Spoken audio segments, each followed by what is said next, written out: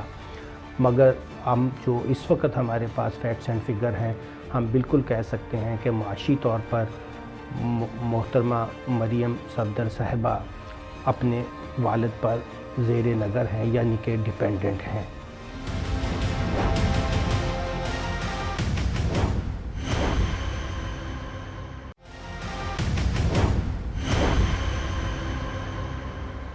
عدالت میں زیر سماعت پاناما مقدمے کی 3 سمتیں ہیں۔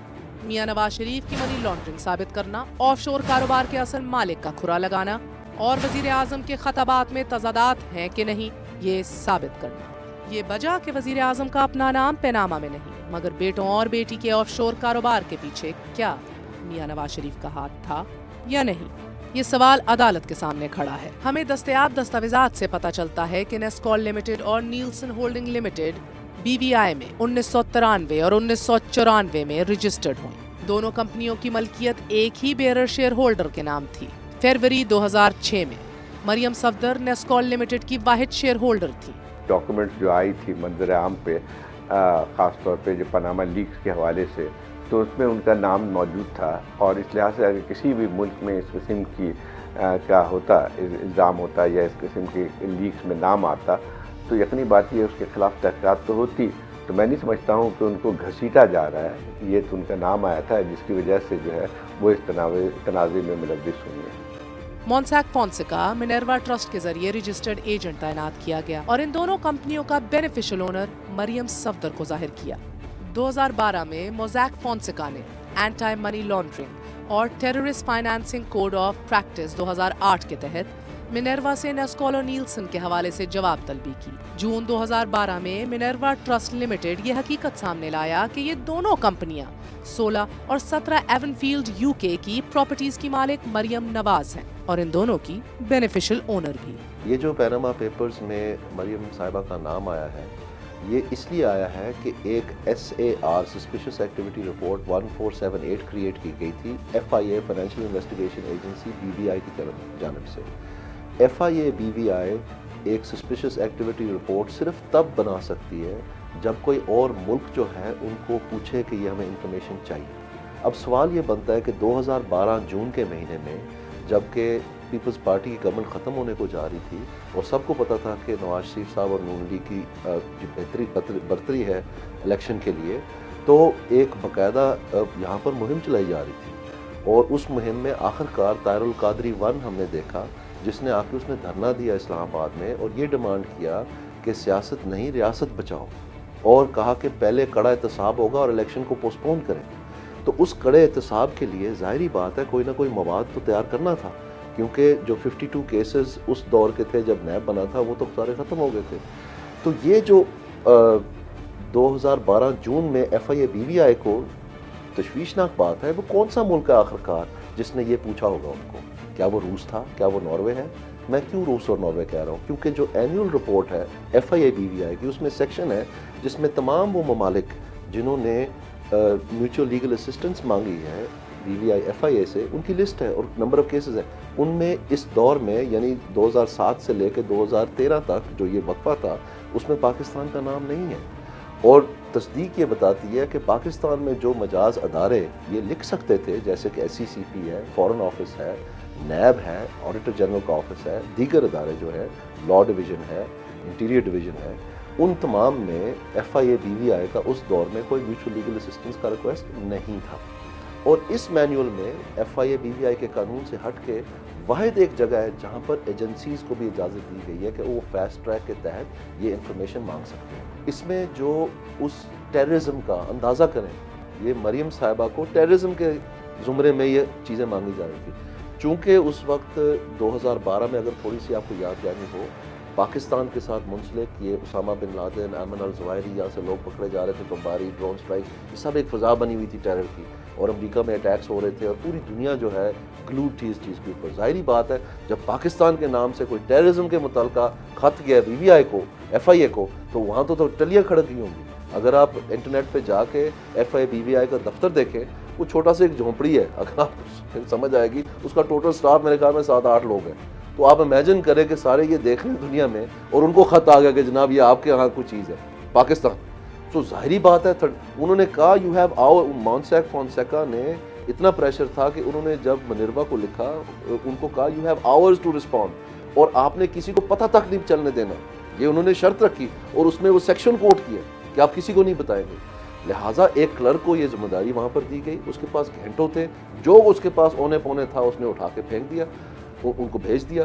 حتیٰ کہ اگر اس نے اپنا پراپر وے میں کیا ہوتا اور یہ پریشر نہ ہوتا تو پھر انہوں نے حسین نواز اور مریم نواز صاحبہ سے پوچھنا تھا، گو کہ وہ ان کو وہ ٹرسٹ ڈیڈ دے دیتے اور وہ صحیح رپورٹنگ ہوتی تو آج یہ ساری چیزیں نہ ہوئی ہوتی. جس وقت یہ آیا ان کا نام اور وہاں پہ وہ بینیفیشل اونرز ان کو دکھایا گیا، تو اگر آپ ٹی وی پہ، وہ تو ریکارڈ پہ موجود ہیں، آپ ٹی وی پہ جا کے دیکھ لیں کہ نون لیگ کے لیڈران جتنے بھی آتے تھے وہ سب ہمیں یہ سمجھاتے تھے کہ آپ کو سمجھ میں نہیں آتی ہے بینیفیشل اونر کا مطلب کچھ اور ہوتا ہے، آپ کو سمجھ میں نہیں آ رہی ہے. جب وہ معاملہ پہنچ گیا سپریم کورٹ میں، تب وہاں پہ تو ججز کو تو نہیں وہ کہہ سکتے تھے کہ آپ کو نہیں سمجھ میں آتی بینیفیشل اونر کیا ہے. تو وہاں پر ایک نئی کہانی گھڑنے کی کوشش کی گئی. انہوں نے کہا نہیں وہ بینیفیشل اونر نہیں ہے، وہ تو ٹرسٹی ہیں. جج صاحبان کہہ چکے ہیں کہ کہانی بدلتی چلی جاتی ہے، اور جیسے ایک جج صاحب نے الفاظ استعمال کیے تھے کہ ہمیں نظر یہ آتا ہے کہ آپ کا کیس امپروو کرتا جاتا ہے، جیسے جیسے الزامات آتے ہیں تو اس کے بعد آپ نئے نئے حقائق گھڑ لیتے ہیں اس کے لیے. جب نظر آ رہا تھا کہ قانون میں کوئی بھی چیز نہیں ہمیں سہارا دے رہی، تو آخری جو دفاع اس کے لیے پیدا کیا گیا وہ یہ کیا گیا ہے کہ جناب یہ تو دستاویزات جھوٹے ہیں جو ICIJ نے لگائے ہیں. وہ دستاویزات جو دنیا میں کسی نے جن کو چیلنج نہیں کیا، ولادیمیر پوٹن جیسا طاقتور انسان، اس نے نہیں کہا یہ جھوٹے ہیں. وہ آئس لینڈ کا پرائم منسٹر گھر چلا گیا، اس نے نہیں کہا جھوٹے ہیں. برطانیہ کے وزیر اعظم نے نہیں کہا یہ جھوٹے ہیں. جو سب سے اہم، جو وزیر اعظم، ان کی خاندان والے، ان کے وزیر مشیر، کسی نے نہیں کہا 8 مہینے تک یہ جھوٹے ہیں. 8 مہینے کے بعد ان کو خیال آیا ایک دم سے کہ نہیں یہ جھوٹے ہیں، اور وہ وجہ ان کو کہنی یہ پڑ گئی اس لیے کہ قانوناً بالکل پھنس گئے تھے. وہاں اس میں کوئی شک ہی نہیں ہے کہ مریم صفدر جو ہیں وہ بینیفیشل اونر ہیں، آن ریکارڈ اونر ہیں. مریم نواز نے پیناما کیس سے متعلق سپریم کورٹ میں جواب جمع کرایا اور یہ موقف اختیار کیا کہ نیسکول سے متعلق دستاویزات پر جعلی دستخط ہیں. یہ دستاویزات نام نہاد پیناما لیکس کا حصہ نہیں. اس کیس میں کوشش یہ رہی ہے مخالفین کی کہ وہ کسی نہ کسی طرح 2006 سے پہلے کوئی نہ کوئی چیز ثابت کریں. واحد ایک خط ہے جس میں 2006 سے پہلے تاریخ ہے 2004 کی، لیکن اس میں نیچے دستخط بھی 2006 کے ہی ہیں مریم صاحبہ کے. تو اس خط کو پہلے وہ پیناما پیپرز کا حصہ نہیں تھا. وہ پہلی مرتبہ جو ہے گارڈین اخبار نے چھاپا 6 اپریل کو. پیناما پیپرز 3 اپریل کو آتے ہیں، یہ گارڈین نے 6 اپریل کو چھاپا. اور جب گارڈین کی ویب سائٹ پہ یہ پہلی مرتبہ آیا تو اس میں مریم صاحبہ کے دستخط نمایاں تھے. اس کے بعد یہاں پر ٹی وی چینلز نے اس 2004 ثابت کرنے کے لیے اس کو لف کر کے پیناما پیپرز کے ساتھ پیناما پیپر بنا کے بیچا، جبکہ وہ نہیں تھا. جب ہم نے یہ سوال اٹھانے شروع کیے اس خط کے بارے میں تو انہوں نے مریم صاحبہ کے دستخط کے اوپر ایک کالا دھبا لگا دیا اپنے لیگل جو ہے نا سیف گارڈنگ کرنے کے لیے. تو اس کی کیا ضرورت پڑی پھر گارڈین اخبار کو؟ تو یہ دیکھیں نا یہ چیزیں، یہ ساری کڑیاں مل رہی ہیں. اب آپ یہ دیکھیں کہ اس خط کو جب یہاں پر پیش کیا جاتا ہے تو منروا کہتا ہے کہ یہ ہمارا خط نہیں ہے، یہ ریکارڈ کا حصہ بنا دیا گیا ہے، جن کے بارے میں کہا جا رہا ہے کہ انہوں نے یہ کروایا ہے.